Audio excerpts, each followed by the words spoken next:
Wake that ass up. Early in the morning. The Breakfast Club.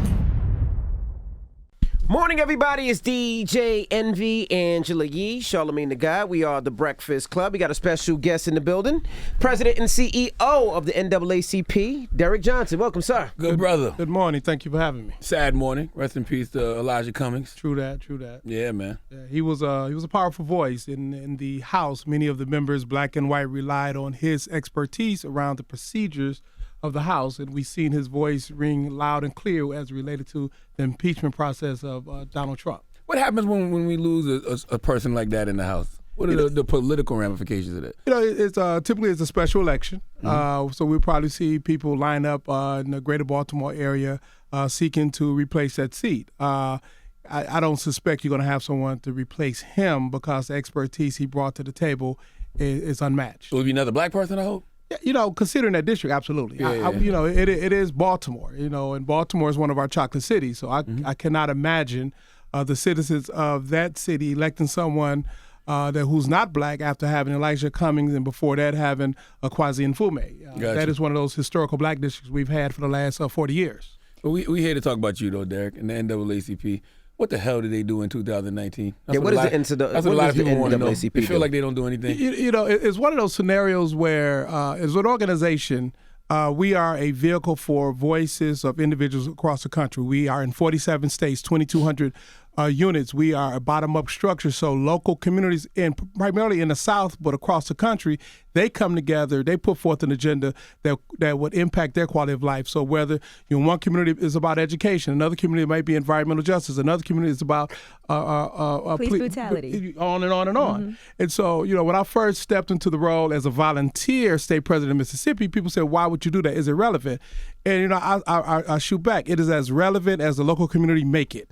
And so if individuals in the local community decide they want to use NAACP as their vehicle, then that's the relevancy of the organization. And with 2,200 units across the country, from Hawaii to Alaska to Connecticut to Florida, it tells us that we are extremely relevant. So what would somebody come to the NAACP for help with? Like, say, we had Centoya Brown up here, right? And could she have gone to the NAACP for help with her case? Absolutely. We don't take individual cases, but that's one of those outlying cases where injustice truly was a reality. NAACP, our mission is both proactive and reactive. Most people look at us for our reactive mission, fighting against discrimination. But in her case, like in many cases, the proactive approach is how do we get district attorneys who are going to be accountable to our community elected so we don't have that type of travesty? How do we get district attorneys in office so we hold police, law enforcement accountable so we don't have aggressive police in our community? That's the role of the NAACP. Proactively, how do we stop the damage before it's caused? And if not, then we have to fight the harm after the fact. So what do you mean you don't take personal cases? So if somebody has a personal case of police brutality or racism, you guys don't take personal cases? We're not a law firm. So we're an advocacy organization, so we take on causes. So when do people call the NAACP then? Around causes, if you're dealing with, like, this is a big issue. This is injustice. It's not only her. This is a breakdown in the criminal justice system in that community. And so as an advocacy voice, it'll be NAACP to raise the level of awareness and the noise to try to bring some justice in that scenario. Why does it seem like the NAACP doesn't have the power of the ADL or GLAAD? In many ways, it's about support. ADL got mad support from the Jewish community. For African Americans, the question is, where are we in terms of supporting our own institutions and our vehicles? We perfect the art of going and joining other people's organizations or joining other people's corporations and companies, and we make those companies successful and profitable. We are poor stewards of our own organizations and our own institutions because we fall into this us against us mentality, when in fact that if we really leverage our collective consciousness and our power, we can make all of our institutions as strong as they need to be. Right. And how would we do that? Financially? All of the above. Financially. Okay. ADL is strong because they got people writing checks. We need people at NAACP write some checks. ADL is strong because they have people who join and become active in their local units. We need people to be active and join their local units. ADL is strong because they under certain realities, they proactively speak to causes. For the African American community, we reactively speak to causes. So we got to be on the more proactive approach and be really focused. This is our institution. It's only as effective as we make it, and it's going to be as weak as we determine it's going to be. Gotcha. Do you think the NAACP has been doing a great job of recruiting people too? too, because sometimes if people aren't aware of the chapter, and like you said, it is a local thing too. It is locally, some places are stronger than others. Do you think that there needs to be more as far as like marketing and presence so that people are like, okay, I need to make sure I support the NAACP? Absolutely. You know, I walked in this position as interim after we decided we needed to do a complete overhaul of our operations. We did a horrible job, not only of marketing, but being good stewards. We had tremendous talents that we didn't leverage. And so me and the current chair, we walked into the position like, we need to be change agents. We need to do something different here. I walk in the office, too much paper. Not enough technology in the place, so we bringing in technology. When I look at our youth and college division, we are the largest institution that have black youth talking about advocacy, but no one knows it. So I immediately went and got someone who's a strong voice in the millennial community.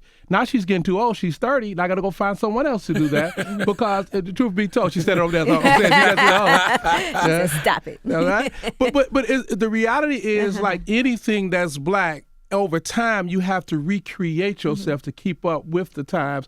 And as a legacy organization, we can't just rest on our laurels of the legacy. We got to talk about how we're going to do stuff current day. Yeah, because I think a lot of people just feel like the NAACP hasn't showed up. In this current environment, the beautiful thing about social media, it puts stuff front and center. There's nothing new about police brutality and police shooting folks. We didn't capture it on tape, and we didn't control our narrative. The issue with the NAACP, we have lagged in being able to control our narrative. So people try to define us, and then we run into this competition of us versus us. I walk into a room and say, "What are you going to do about Black Lives Matter?" I said, "We're going to embrace them. We're going to support them because those are our young people." My son, 24, my son, 20, my daughter, 18, that's a part of that reality. How can I say we're not going to do something for our young people? Because our young people, that's us. So for the NAACP, it's about controlling our narrative and then showing up like we need to show up, while at the same time understanding the difference between protest and power. Right. A lot of people organize for the sake of organizing for protest, but have no clue of power. And power is where we need to be talking about. People say, well, voting ain't going to get you there. No, voting is not sufficient, but it's necessary. And we have to determine what's necessary so we can get to what's sufficient. I think the local elections are more important now.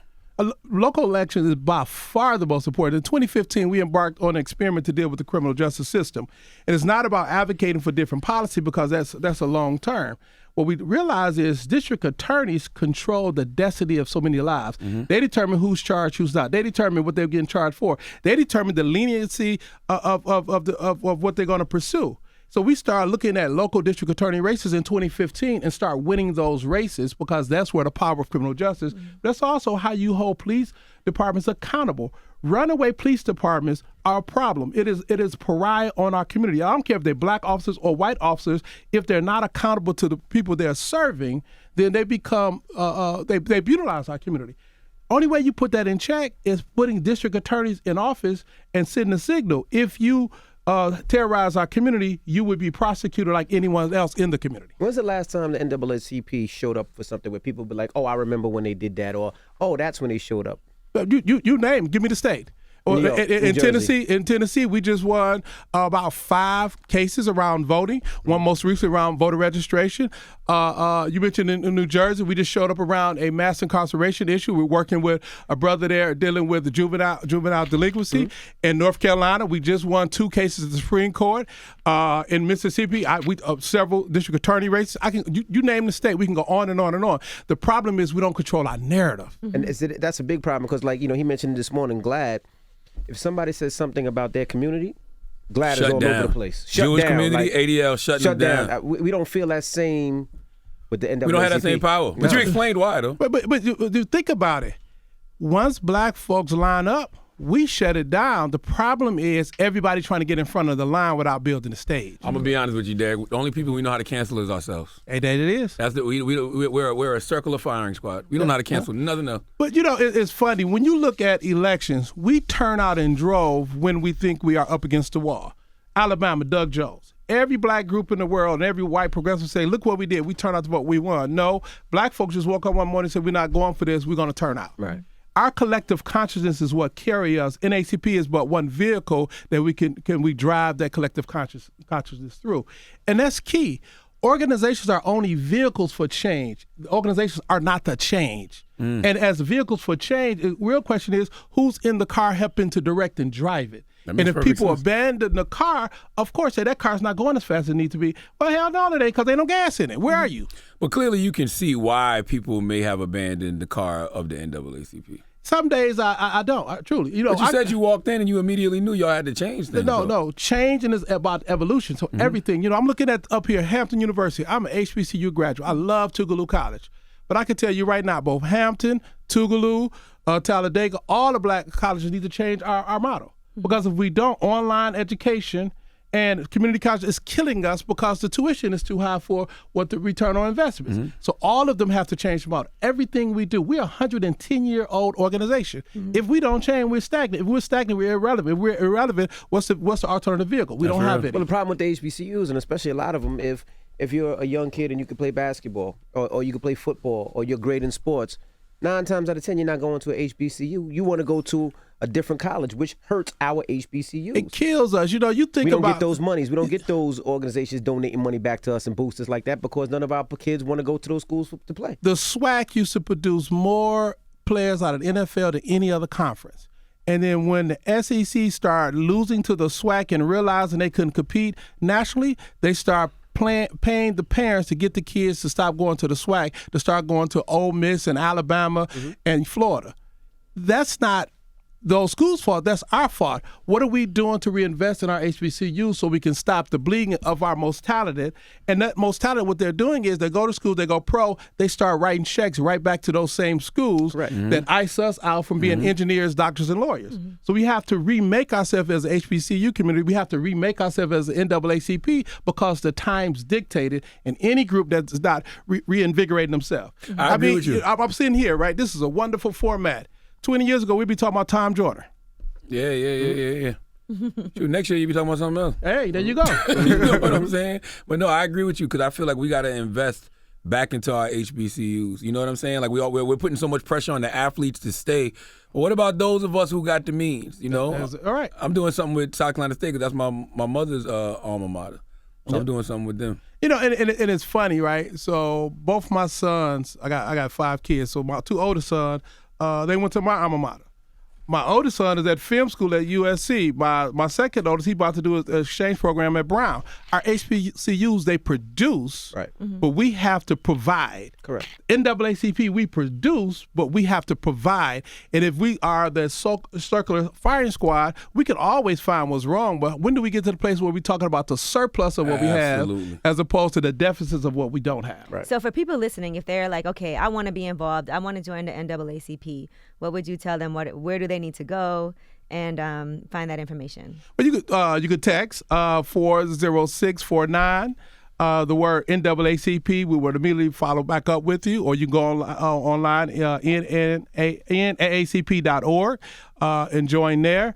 And we, for this election cycle, we're actively engaged in New Jersey, Mississippi, Louisiana, Kentucky and Virginia, because that's where we have state elections. Next year, we have an even more robust campaign to turn out to vote. But because elections have consequences, and we're living through the consequence of a racist sitting in the White House that's created an atmosphere that's going to either dim the opportunity, or unless we do something about it, where we can further opportunity for the next generation. Why doesn't the NAACP push for an election security bill?